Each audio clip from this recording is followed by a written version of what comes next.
The man who was Thursday, a nightmare. To Edmund Claryhoo Bentley. A cloud was on the mind of men, and wailing went the weather. Yea, a sick cloud upon the soul when we were boys together. Science announced nonentity and art admired decay. The world was old and ended, but you and I were gay. Round us in antic order their crippled vices came. Lust that had lost its laughter, fear that had lost its shame. Like the white lock of Whistler that lit our aimless gloom, men showed their own white feather as proudly as a plume. Life was a fly that faded and death a drone that stung. The world was very old indeed when you and I were young. They twisted even decent sin to shapes not to be named. Men were ashamed of honor, but we were not ashamed. Weak if we were and foolish, not thus we failed, not thus.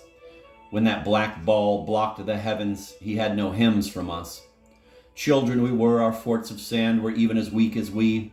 High as they went, we piled them up to break the bitter sea. Fools as we were in motley, all jangling and absurd.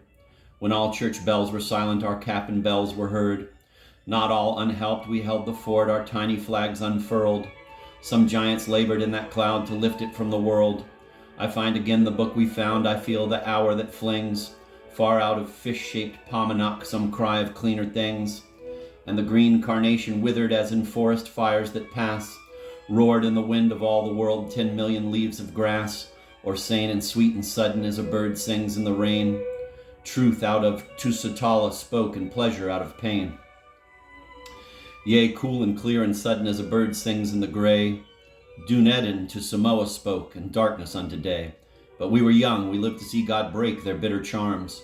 God and the good republic come riding back in arms. We have seen the city of Mansoul, even as it rocked, relieved.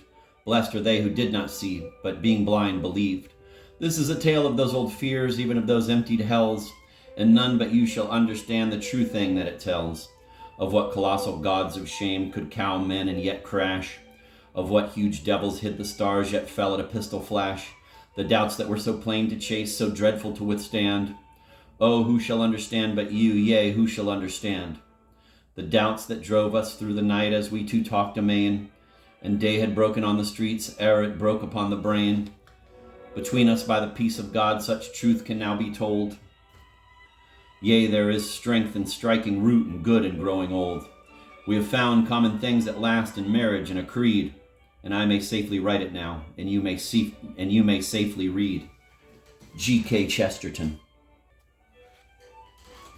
Chapter 1. The Two Poets of Saffron Park. The suburb of Saffron Park lay on the sunset side of London, as red and ragged as a cloud of sunset. It was built of a bright brick throughout. Its skyline was fantastic, and even its ground plan was wild. It had been the outburst of a speculative builder, faintly tinged with art, who called its architecture sometimes Elizabethan and sometimes Queen Anne, apparently under the impression that the two sovereigns were identical. It was described with some justice as an artistic colony, though it never in any definable way produced any art.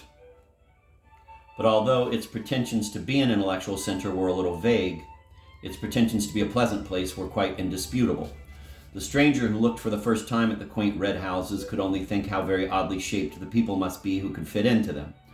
Nor when he met the people was he disappointed in this respect. The place was not only pleasant, but perfect, if once he could regard it not as a deception, but rather as a dream.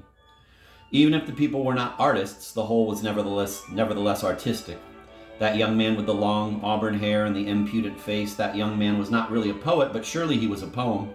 That old gentleman with the wild white beard and the wild white hat, that venerable humbug, was not really a philosopher, but at least he was the cause of philosophy in others. That scientific gentleman with the bald egg-like head and the bare bird-like neck had no real right to the airs. That scientific gentleman with the bald egg-like head and the bare bird-like neck had no real right to the airs of science that he assumed.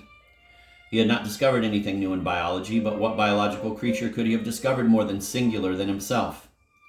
But what biological creature could he have discovered more singular than himself?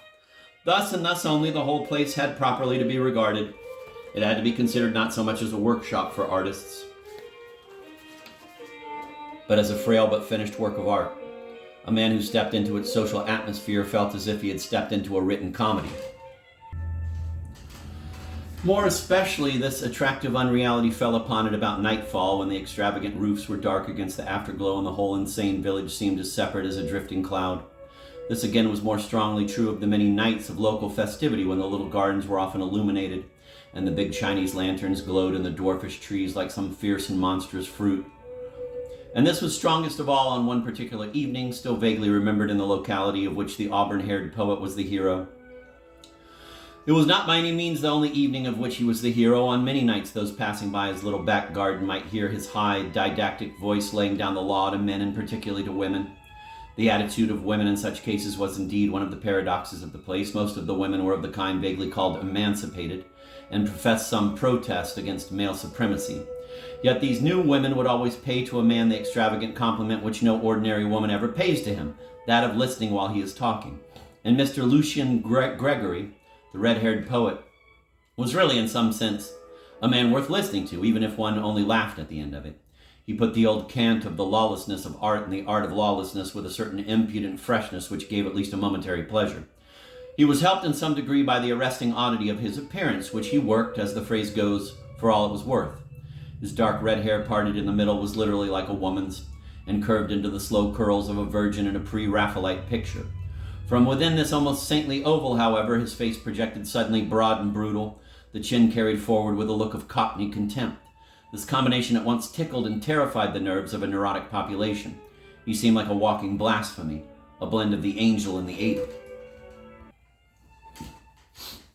This particular evening, if it is remembered for nothing else, will be remembered in that place for its strange sunset. It looked like the end of the world. All the heavens seemed covered with a quite vivid and palpable plumage. You could only say that the sky was full of feathers, and of feathers that almost brushed the face. Across the great part of the dome they were gray, with the strangest tints of violet and mauve and an unnatural pink or pale green. But towards the west the whole grew past description, transparent and passionate, and the last red-hot plumes of it covered up the sun like something too good to be seen. The whole was so close about the earth as to express nothing but a violent secrecy. The very empyrean seemed to be a secret. It expressed that splendid smallness which is the soul of local patriotism. The very sky seemed small. I say that there are some inhabitants who may remember the evening if only by that oppressive sky. There are others who may remember it because it marked the first appearance in the place of the second poet of Saffron Park.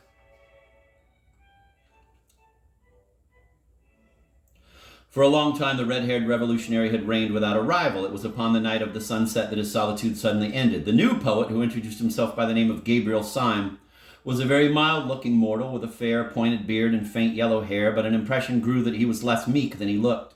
He signalized his entrance by differing with the established poet. Gregory, upon the whole nature of poetry. He signalized his entrance by differing with the established poet, Gregory, upon the whole nature of poetry. He said that he, Syme, was poet of law, a poet of order. Nay, he said he was a poet of respectability. So all the Saffron Parkers looked at him as if he had that moment fallen out of that impossible sky. In fact, Mr. Lucian Gregory, the anarchic poet, connected the two events. It may well be, he said in his sudden lyrical manner, it may well be on such a night of clouds and cruel colors that there is brought forth upon the earth such a portent as a respectable poet. You say you are a poet of law. I say you are a contradiction in terms. I only wonder there were not comets and earthquakes on the night you appeared in this garden. The man with the meek blue eyes and the pale pointed beard endured those thunders with a certain submissive solemnity. The third party of the group, Gregory's sister Rosamund, who had her brother's braids of red hair but a kindlier face underneath them, laughed with such mixture of admiration and disapproval as she gave commonly to the family oracle. Gregory resumed in high oratorical good humor. An artist is identical with an anarchist, he cried. You might transpose the words anywhere. An anarchist is an artist. The man who throws a bomb is an artist because he prefers a great moment to everything. He sees how much more valuable is one burst of blazing light, one peal of perfect thunder than the mere common bodies of a few shapeless policemen. An artist disregards all governments, abolishes all conventions. The poet delights in disorder only. If it were not so, the most poetical thing in the world would be the Underground Railway. So it is, said Mr. Syme. Nonsense, said Gregory, who was very rational when anyone else attempted paradox. Why do all the clerks and navvies in the railway trains look so sad and tired, so very sad and tired? I will tell you, it is because they know that the train is going right. It is because they know that whatever place they have taken a ticket for, that place they will reach. It is because after they have passed Sloane Square, they know that the next station must be Victoria, and nothing but Victoria. Oh, their wild rapture.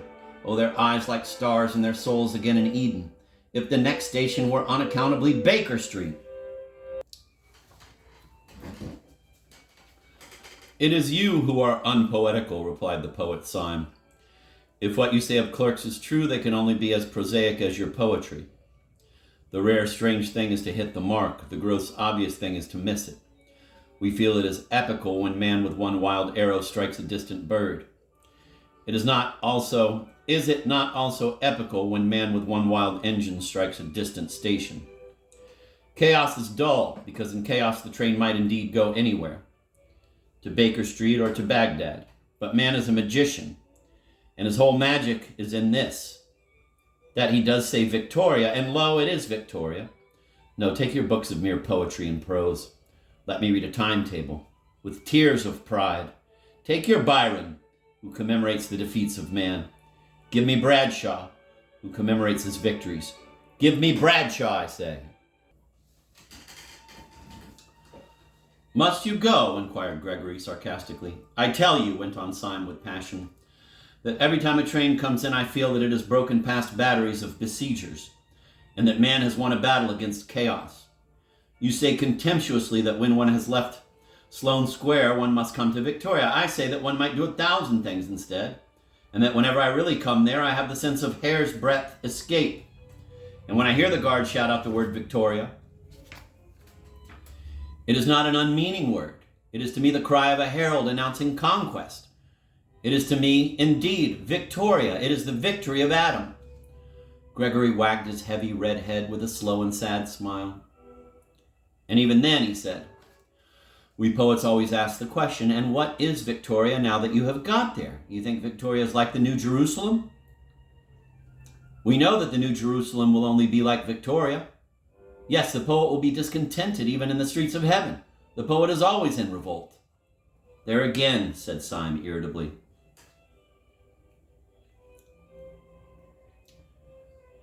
There again, said Syme irritably. What is there poetical about being in revolt?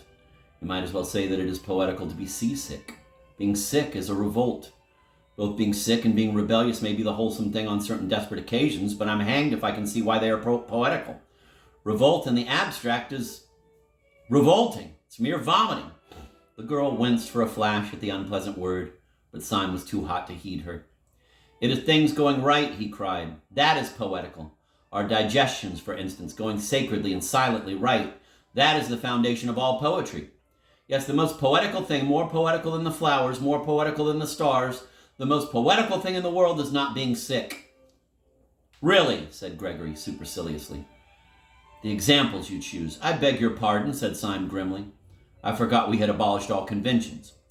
For the first time, a red patch appeared on Gregory's forehead. You don't expect me, he said, to revolutionize society on this lawn. Syme looked straight into his eyes and smiled sweetly. No, I don't, he said. But I suppose if you were serious about your anarchism, that is exactly what you would do. Gregory's big bull's eyes blinked suddenly like those of an angry lion, and one could almost fancy that his red mane rose. Don't you think, then, he said in a dangerous voice, that I am serious about my anarchism? I beg your pardon, said Syme. Am I not serious about my anarchism? Cried Gregory with knotted fists.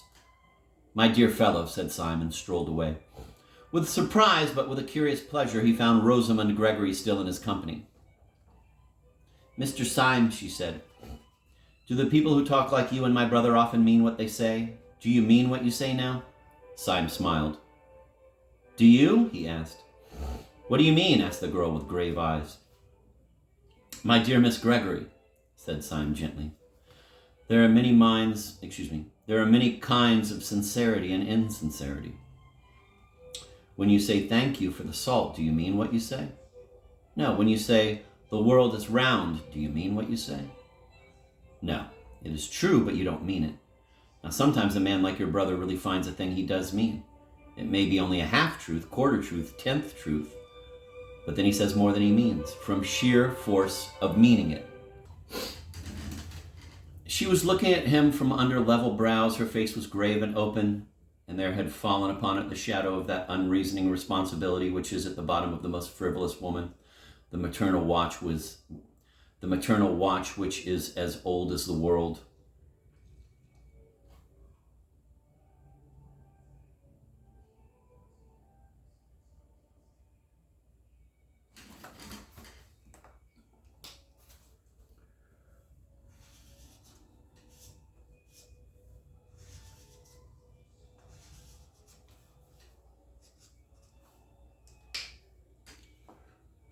She was looking at him from under level brows. Her face was grave and open, and there had fallen upon it the shadow of that unreasoning responsibility which is at the bottom of the most frivolous woman.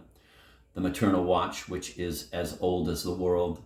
Is he really an anarchist then? She asked. Only in that sense I speak of, replied Syme, or if you prefer it, in that nonsense.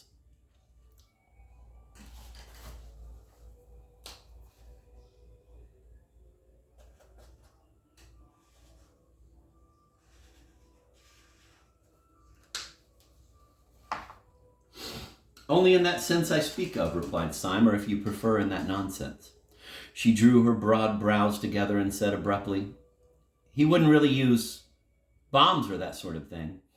Syme broke into a great laugh that seemed too large for his slight and somewhat dandified figure. Good Lord, no, he said. That has to be done anonymously. And at that, the corners of her own mouth broke into a smile, and she thought with a simultaneous pleasure of Gregory's absurdity and of his safety. Syme strolled with her to a seat in the corner of the garden and continued to pour out his opinions, for he was a sincere man, and in spite of his superficial airs and graces, at root a humble one. And it is always the humble man who talks too much. The proud man watches himself too closely. He defended respectability with violence and exaggeration. He grew passionate in his praise of tidiness and propriety. All the time there was a smell of lilac all round him.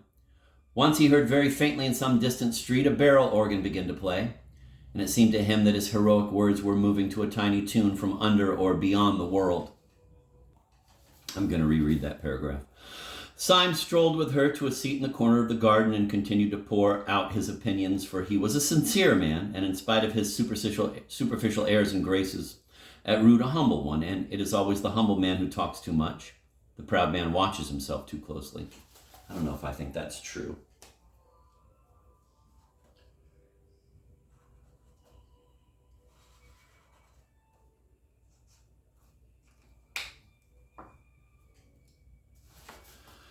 He defended respectability with violence and exaggeration. He grew passionate in his praise of tidiness and propriety. All the time there was a smell of lilac all round him. Once he heard very faintly in some distant street a barrel organ begin to play, and it seemed to him that his heroic words were moving to a tiny tune from under or beyond the world.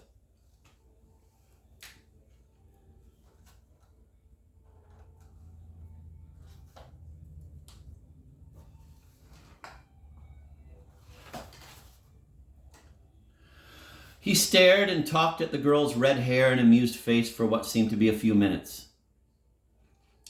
And then, feeling that the groups in such a place should mix, rose to his feet.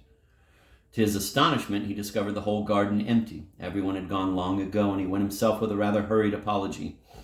He left with a sense of champagne in his head, which he could not afterwards explain. In the wild events which were to follow, this girl had no part at all. He never saw her again until all his tale was over, and yet in some indescribable way, she kept recurring like a motive in music through all his mad adventures afterwards. And the glory of her strange hair ran like a red thread through those dark and ill-drawn tapestries of the night. For what followed was so improbable that it might well have been a dream. I'm going to reread that paragraph. He stared and talked at the girl's red hair and amused face for what seemed to be a few minutes, and then, feeling that the groups in such a place should mix, rose to his feet. To his astonishment, he discovered the whole garden empty. Everyone had gone long ago, and he went himself with a rather hurried apology. He left with a sense of champagne in his head, which he could not afterwards explain. In the wild events which were to follow, this girl had no part at all. He never saw her again until all his tale was over. And yet, in some indescribable way, she kept recurring like a motive in music through all his mad adventures afterwards. And the glory of her strange hair ran like a red thread through those dark and ill-drawn tapestries of the night. For what followed was so improbable that it might well have been a dream. When Syme went out into the starlit street, he found it for the moment empty. Then he realized in some odd way that the silence was rather a living silence than a dead one. Directly outside the door stood a street lamp whose gleam gilded the leaves of the tree that bent out over the fence behind him. About a foot from the lamppost stood a figure almost as rigid and motionless as the lamppost itself. The tall hat and long frock coat were black, the face in an abrupt shadow was almost as dark. Only a fringe of fiery hair against the light, and also something aggressive in the attitude, proclaimed that it was the poet Gregory. He had something of the look of a masked bravo waiting sword in hand for his foe. He made a sort of doubtful salute, which Syme somewhat more formally returned. "I was waiting for you," said Gregory. "Might I have a moment's conversation?" "Certainly. About what?" asked Syme in a sort of weak wonder. Gregory struck out with his stick at the lamppost, and then at the tree. "About this and this," he cried. "About order and anarchy. There is your precious order, that lean iron lamp, ugly and barren. And there is anarchy, rich, living, reproducing itself. There is anarchy, splendid in green and gold." "All the same," replied Syme patiently, "just at present you only see the tree by the light of the lamp. I wonder when you would ever see the lamp by the light of the tree." Then after a pause he said, "But may I ask if you have been standing out here in the dark only to resume our little argument?" "No," cried out Gregory, in a voice that rang down the street. "I did not stand here to resume our argument, but to end it forever." The silence fell again, and Syme, though he understood nothing, listened instinctively for something serious. Gregory began in a smooth voice and with a rather bewildering smile.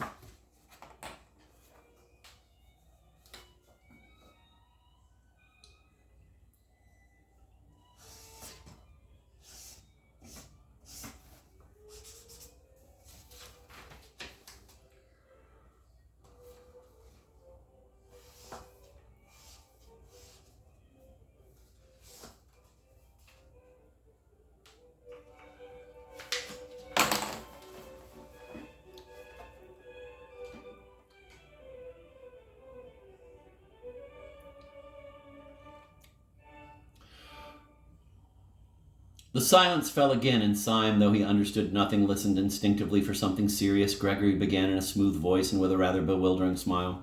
"Mr. Syme," he said, "this evening you succeeded in doing something rather remarkable. You did something to me that no man born of woman has ever succeeded in doing before." "Indeed?" "Now I remember," resumed Gregory reflectively. "One other person succeeded in doing it. The captain of a penny steamer, if I remember correctly, at Southend. You have irritated me." "I am very sorry," replied Syme with gravity. "I am afraid my fury and your insult are too shocking to be wiped out even with an apology," said Gregory very calmly. "No duel could wipe it out. If I struck you dead, I could not wipe it out. There is only one way by which that insult can be erased, and that way I choose. I am going, at the possible sacrifice of my life and honor, to prove to you that you were wrong in what you said." I'm going to reread that. "I am afraid my fury and your insult are too shocking to be wiped out even with an apology," said Gregory very calmly. "No duel could wipe it out. If I struck you dead, I could not wipe it out. There is only one way by which that insult can be erased, and that way I choose. I am going, at the possible sacrifice of my life and honor, to prove to you that you were wrong in what you said." "In what I said?" "You said I was not serious about being an anarchist." "There are degrees of seriousness," replied Syme. "I have never doubted that you were perfectly sincere in this sense, that you thought what you said well worth saying, that you thought a paradox might wake men up to a neglected truth." Gregory stared at him steadily and painfully. "And in no other sense?" he asked. "You think me serious? You think me a flaneur who lets fall occasional truths? You do not think that in a deeper, a more deadly sense, I am serious?" Syme struck his stick violently on the stones of the road.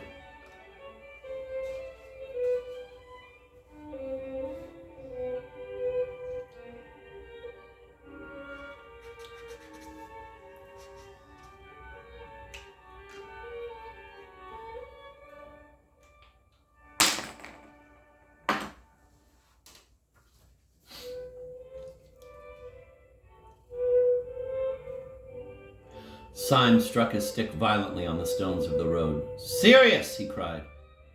"Good Lord, is this street serious? Are these damn Chinese lanterns serious? Is the whole caboodle serious? One comes here and talks a pack of bosh and perhaps some sense as well, but I should think very little of a man who didn't keep something in the background of his life that was more serious than all this talking.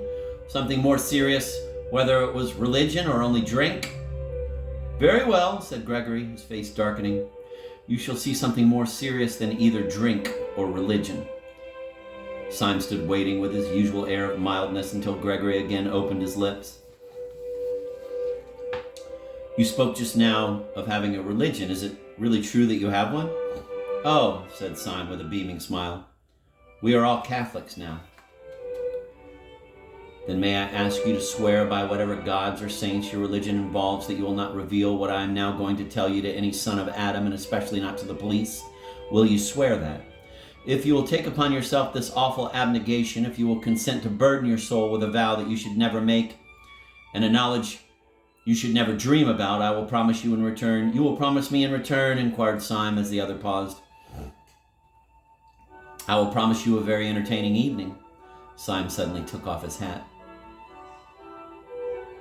"Your offer," he said, "is far too idiotic to be declined. You say that a poet is always an anarchist. I disagree. But I hope at least that he is always a sportsman.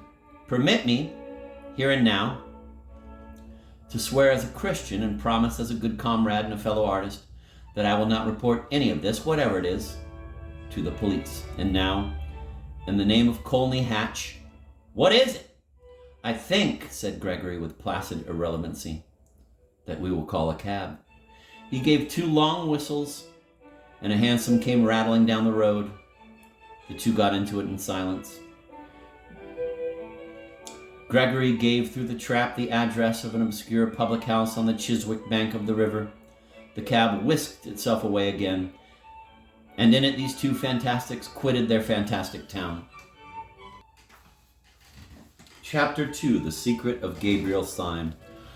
The cab pulled up before a particularly dreary and greasy beer shop into which Gregory rapidly conducted his companion. They seated themselves in a close and dim sort of bar parlor, at a stained wooden table with 1 wooden leg. The room was so small and dark that very little could be seen of the attendant who was summoned, beyond a vague and dark impression of something bulky and bearded. "Will you take a little supper?" asked Gregory politely. "The pâté de foie gras is not good here, but I can recommend the game." Syme received the remark with stolidity, imagining it to be a joke. Accepting the vein of humor, he said with a well-bred indifference, "Oh, bring me some lobster mayonnaise." To his indescribable astonishment, the man only said, "Certainly, sir," and went away apparently to get it. "What will you drink?" resumed Gregory, with the same careless yet apologetic air. "I shall only have a creme de menthe myself. I have dined. But the champagne can really be trusted." "Do let me start you with a half bottle of Pommery at least." "Thank you," said the motionless Syme. "You are very good." His further attempts at conversation, somewhat disorganized in themselves, were cut short finally, as by a thunderbolt, by the actual appearance of the lobster. Syme tasted it and found it particularly good. Then he suddenly began to eat with great rapidity and appetite. "Excuse me if I enjoy myself rather obviously," he said to Gregory, smiling. "I don't often have the luck to have a dream like this. It is new to me for a nightmare to lead to a lobster. It is commonly the other way." "You are not asleep, I assure you," said Gregory. "You are, on the contrary, close to the most actual and rousing moment of your existence. Ah, here comes your champagne. I admit that there may be a slight disproportion, let us say, between the inner arrangements of this excellent hotel and its simple and unpretentious exterior. But that is all our modesty. We are the most modest men that ever lived on earth." "And who are we?" asked Syme, emptying his champagne glass. "It is quite simple," replied Gregory. "We are the serious anarchists, in whom you do not believe." "Oh," said Syme shortly, "you do yourselves well in drinks." "Yes, we are serious about everything," answered Gregory. Then after a pause he added, "If in a few moments this table begins to turn round a little, don't put it down to your inroads into the champagne. I don't wish you to do yourself an injustice." "Well, if I am not drunk, I am mad," replied Syme with perfect calm. But I trust I can behave like a gentleman in either condition. May I smoke? Certainly, said Gregory, producing a cigar case. Try one of mine. Syme took the cigar, clipped the end off with a cigar cutter out of his waistcoat pocket, put it in his mouth, lit it slowly, and let out a long cloud of smoke. It is not a little to his credit that he performed these rites with so much composure, for almost before he had begun them, the table at which he sat had begun to revolve, first slowly, and then rapidly, as if at an insane seance. You must not mind it, said Gregory. It's a kind of screw. Quite so, said Syme placidly. Kind of screw. How simple that is. The next moment, the smoke of his cigar, which had been wavering across the room in snaky twists, went straight up as if from a factory chimney, and the two, with their chairs and table, shot down through the floor as if the earth had swallowed them. They went rattling down a kind of roaring chimney as rapidly as a lift cut loose, and they came with an abrupt bump to the bottom. But when Gregory threw open a pair of doors and let in a red subterranean light, Syme was still smoking with one leg thrown over the other and had not turned to yellow hair.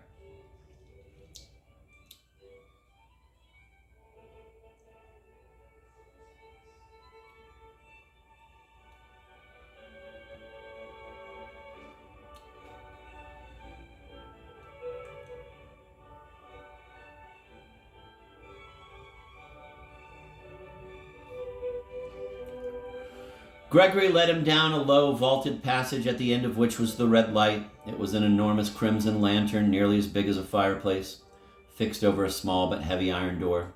In the door there was a sort of hatchway or grating, and on this Gregory struck 5 times. A heavy voice with a foreign accent asked him who he was. To this he gave the more or less unexpected reply, Mr. Joseph Chamberlain. The heavy hinges began to move. It was obviously some kind of password. Inside the doorway, the passage gleamed as if it were lined with a network of steel.